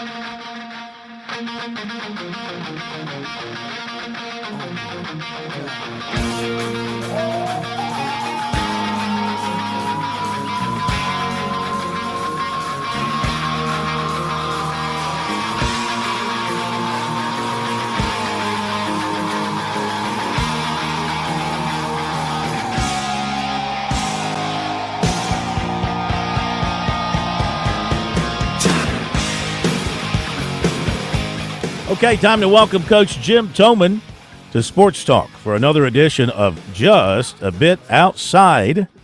And Coach Toman is, I am told, in Columbia. I guess must have had the ringer down on my phone when you were calling to invite me to join you guys for dinner tonight. I apologize for not taking your call.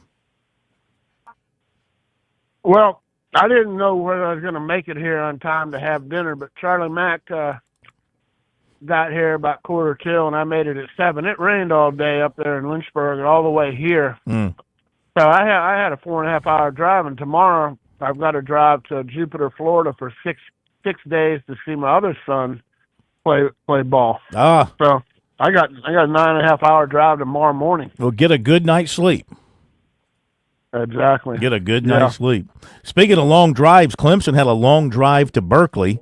That's a bonding trip. I imagine you go out there and you sweep and you got a great season going, a great record. It kind of bonds your team when you go out to the West Coast and have to come back like that.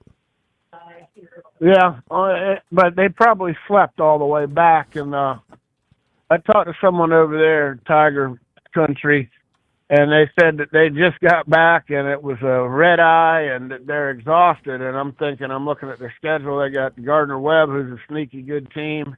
Then they got Stanford from the West Coast.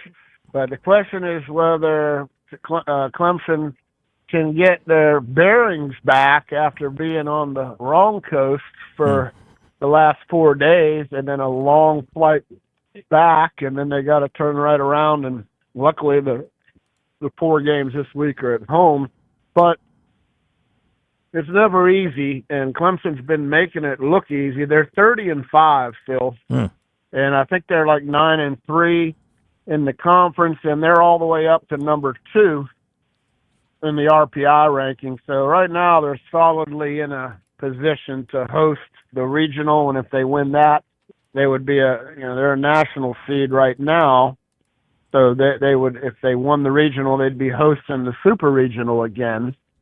And so this is the year they're having right now, what looks like an Omaha run and an Omaha year. But they're talking about 30 wins and 5 losses, 2 RPI, 1-5 in a row. And I talked to a guy that's very involved in the program, and I don't give my sources away. Of course like not. He told me. I learned that from Phil Kornbluth. Even though you've only told us 15 times that a former coach of yours is an assistant at Clemson, we wouldn't think that'd be him. Well, it might be, possibly, but he told me it's just been a combination of pitching, defense, and timely hitting has been the recipe for their success. And then they added another guy. They got this lefty that has been inserted into the Sunday rule, B.J. Bailey, and he's been throwing pretty well. So, he picked up the slack a little bit where there were a couple arms that were struggling a little bit, but evidently B.J. Bailey right now he's from Spartanburg Methodist, local guy that's gonna be the Sunday guy for right now. But they move on to Coastal Carolina, if that's okay, and Go talk ahead. a little bit about them. Mhm. Coastal, this year in their conference in the Sun Belt, they're 8-4, and they have a 2.45 ERA in the conference, which is excellent. And they have 24 walks and 103 Ks, which is very impressive for the pitching staff. That means they're throwing a ton of strikes. And then, they're 23-9. Their RPI is up to 11, 8-4 in the Sun Belt. And then they have a guy. This is my guy. I like this name, Phil. They have a freshman that's a power guy at Coastal Carolina, and he's only a freshman. Okay, so you may not know this guy, but his name is Dom, and I'm going to name him Forget About It Tozy. So if his name's Dominic Tozy with a vowel ending in his name, I'm thinking Forget About It is probably the perfect middle name for him. But anyway, what he did this week is something no other freshman in the country has done this year. He hit 3 balls in one game, or maybe it was the weekend. I can't remember. But he hit 3 balls, 108 plus. A home run, a single, and another single. But what I'm saying, 108 is miles per hour off the bat, exit velocity.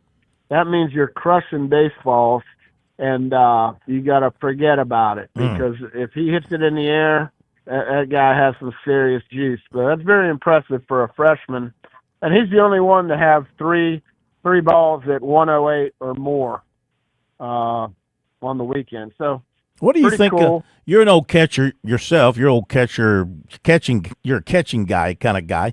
What do you think of Caden Bodine and his professional future once he finishes up at Coastal? I think he's going to be a good draft pick. I don't know if it's first, second, third round.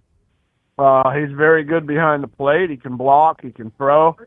He's very selective at the plate. Like, he doesn't strike out. This dude doesn't swing and miss, which the pro guys love to see, because a lot of guys are getting in pro right now with wood bats, and they're swinging and missing too much at an alarming rate. And almost everyone is doing that in pro ball right now in the minor leagues and in the big leagues. It used to be in the big leagues you'd have 6 or 7 guys hitting 300, and that was a good offense. Well, now if you have 2 or 3 guys hitting over 300, it's a miracle. So a lot of swing and miss right now going on. Of course, the pitchers are throwing a lot harder too. The catcher from Coastal, Bodine, I'm thinking them catchers move quick. So, he could be a type guy that, he's got to have success and he's got to do it on the field. But in 2 years, he could be a catcher in the big leagues for someone, whether it's a 1, 2, or 3 guy. But catchers like that with that talent are hard to find, and he seems to be a top 3 round type guy. I haven't seen him play this year, but I did see him in the fall and saw him last spring several times when I was living down there towards Wilmington. So, yeah, he's good. All right, he's good, and the thing I like about him best is he don't strike out. Let's take a look at the SEC. Let me ask you this: what is the committee going to end up doing with Florida? Florida's 1-11. They've won 20 games. They're 1-11 in the SEC. I'm just looking ahead. They were swept by Vanderbilt over the weekend. They got Missouri coming up. They should sweep Missouri at home, so that'll give them 4 wins. Then they go to Starkville. Maybe they'll win a couple of games there.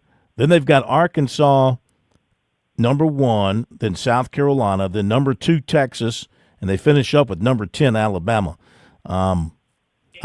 What's the committee going to do with some of these SEC teams that are sitting on like 6-14 records when it comes? Is it going to be like basketball? Because it doesn't matter what your SEC record is. Just because you play in the SEC, that means you're good enough to play in the national tournament? Yeah.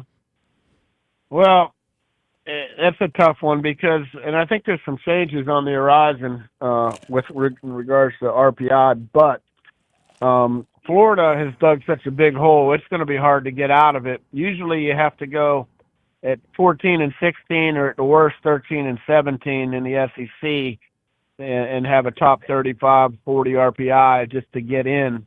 But they're 1-11 right now, and yeah, they're facing a couple teams they might be able to win some, but they're just kind of they're pretty darn close, and they got a lot of good talent, and I guess they're young and they're not ready to win yet. They haven't figured it out, but sooner or later they're going to make a run, just as if Texas A&M played for the national title last year. And they before this weekend they were what were they 1-9 Yeah. or no Yeah. or 1-10 whatever they were, and here they are playing Tennessee, and they end up beating Tennessee 2 out of 3. So now Texas A&M is starting to play like they were supposed to. So they helped themselves a lot with regionals. If they can keep winning some series, they can get back to where they need to be, even though they started so bad. Florida had another bad weekend, so Texas A&M got it done, and now they're back in the mix a little bit. They have a little renewed enthusiasm, I'm sure, but Florida is just, they're just struggling. And here's a team that was ranked about 5th in the country just a month ago, and when they went to a midweek game, they beat Florida State. Florida State was like undefeated, and Florida whipped them. And I'm thinking Florida's going to go back to Omaha again. And meanwhile, now they're 1-11. So I don't know what's going on, and they're playing good teams, but they're just losing the close ones. And if they had won half of the close ones, then they'd be fine. But right now, it ain't looking too good for the Florida Gators. Yeah. But, it's a long season, and they can turn it around. But when are they going to do it? They got to start doing it, like, now. Same thing with South Carolina. They got to make a move. And, who's going to step up and who's going to get it done and who isn't. And this past week, Texas A&M beat the number 1 team in the country, basically saved their season. Now, they still have to keep winning, and they're not where they need to be. But beating Tennessee 2 out of 3 has got to be a lot of bonus points on your resume for a regional. Real quick, yeah. give you how about this tidbit, Phil? RPI, the top 9 in the country. Arkansas, now Clemson's number 2, but Georgia, Texas, LSU, Tennessee, Ole Miss, Vandy, and Alabama. The top 9 teams in the country. Clemson's the only one in the RPI that isn't an SEC team. Clemson is number 2, but there's 8 out of the top 9 RPI teams are SEC teams. Now, I did hear a rumor today. I had a coach call me saying that next year college baseball may go strictly, I don't know if you heard this yet or not. You might have. Something about college baseball may go strictly to RPI rankings to select the teams for the regionals. And so basically teams are going to have to start playing good teams and win games and get a good RPI. And for instance, this coach that called me today, he wanted some tips on how to get a high RPI.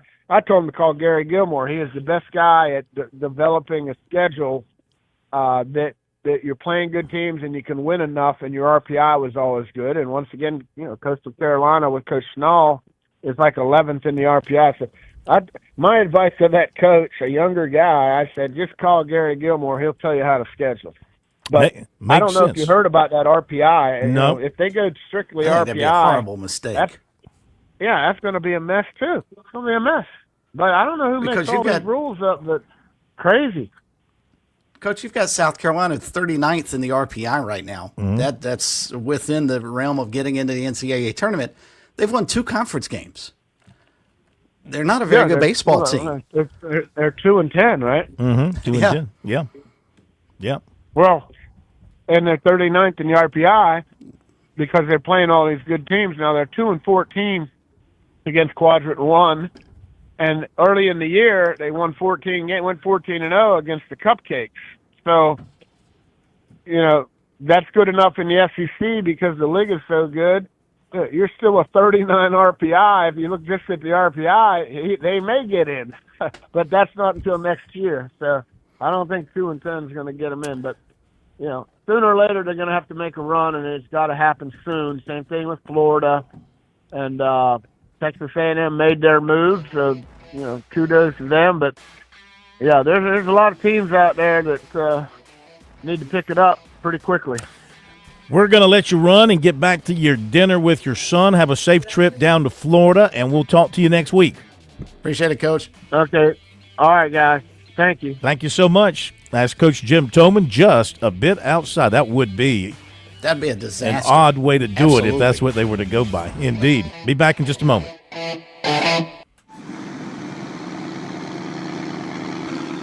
This is Major Billy Downer with the South Carolina Department of Natural Resources. Boating season is right around the corner here in the Palmetto State. As you get ready for this spring and summer, make sure your registration sticker is up to date and you have a copy of your registration card on board your boat. For more information on boat registration and answers to common questions, visit dnr.sc.gov.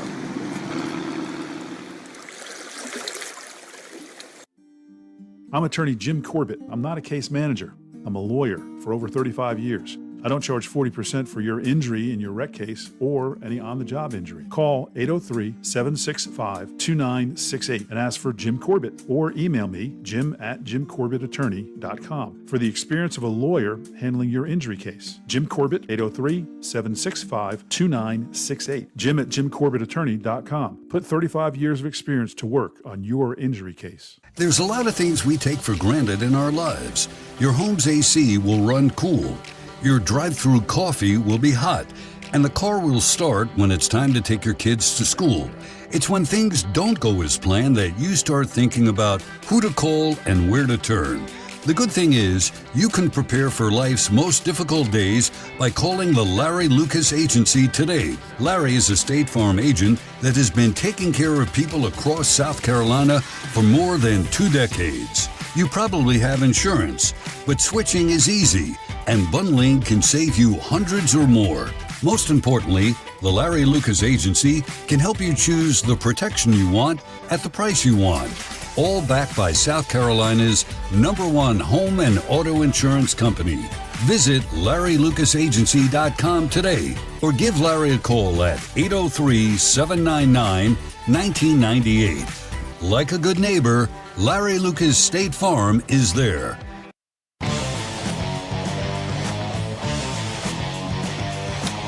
All right, Denny Hamlin gets the win Sunday at Darlington in the Goodyear 400. Here's what he had to say to the media shortly after taking the checkered flag. How hard was the pass today? It looked like passing was really difficult, Yeah. and it looked like a track position heavy race. It was. Man, we're all just running so equal. I mean, I don't know how else to say it, but we're just so close. The field is so close, and so it is. It makes it really, really difficult. And, you know, very similar to last week. Like, you know, we're all kind of falling off at the same rate through the run, right? And we got 2 seconds of drop off here, right? That's good. But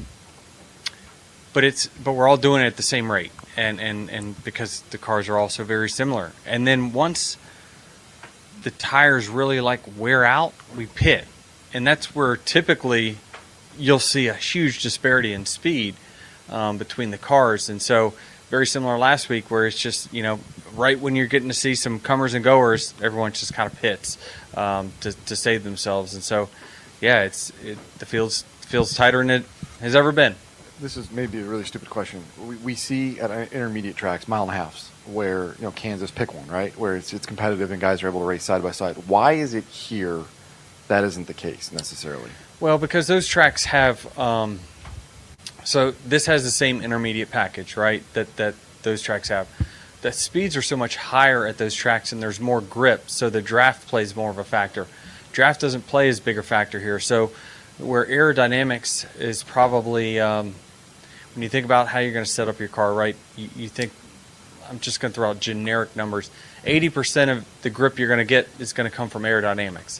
Here at a track like this, it's, I don't know, it's 50-50 mechanical to aerodynamics. And so you don't have the draft to keep things bunched up. You don't have the long straightaways to allow the guys that are behind to close. So, you know, where you see the best next-gen racing is at tracks that have a lot of grip, that has a tire that's got a lot of grip, and everyone's running a lot of throttle. And then what happens is then you see a lot of side drafting and bump drafting, and, you know, it just keeps us bunched up. But a track like this, it's just a big Richmond where, sometimes it's like, the mechanical side of it, you just can't overcome it when the person out front has the clean air. He has such an advantage. You have to have multiple tenths of speed faster than them to challenge them and pass them. And there's not multiple tenths spread out between first and 30th on speed. You cycled into the lead on lap 244. That was the first time that a driver had passed William Byron all day. He had led every single lap up to that point. Did you know that? And then what do you think about? Yeah, we didn't pass him, right? You cycled in the lead, but I mean the fact that someone led 243 laps. I mean, he led 243 in a row. Yeah, he led from the start of the green flag to that. You were the first one to take the lead, other than him. Like, what do you think of that? I think at Richmond I led all but 13 laps and had a flat tire at the end. I get how he feels. It sucks. Only I finished 20-something that day.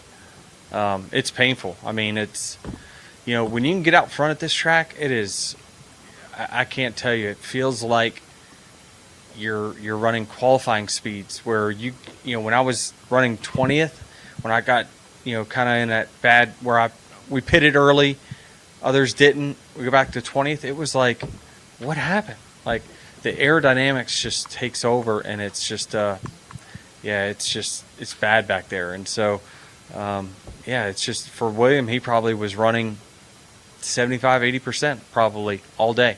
And you're able to do that when you're out front. And did you talk to Carl Edwards at all today, Yeah. since you had a scheme and Yeah. didn't tell you anything good or Well, what? Well, he actually, I think he said, don't win this race. They might make you do a backflip. I said, there's no chance.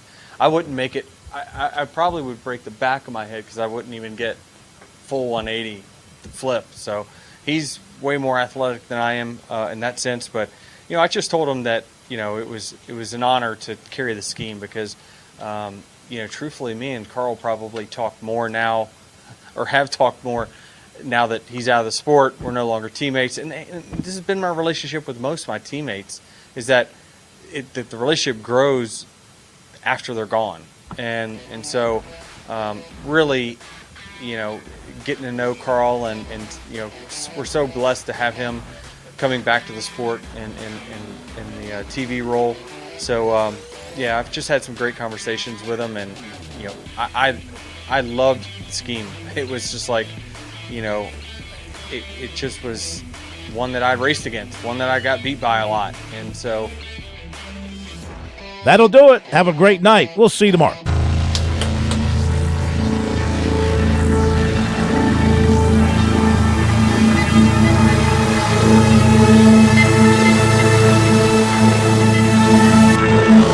WQXL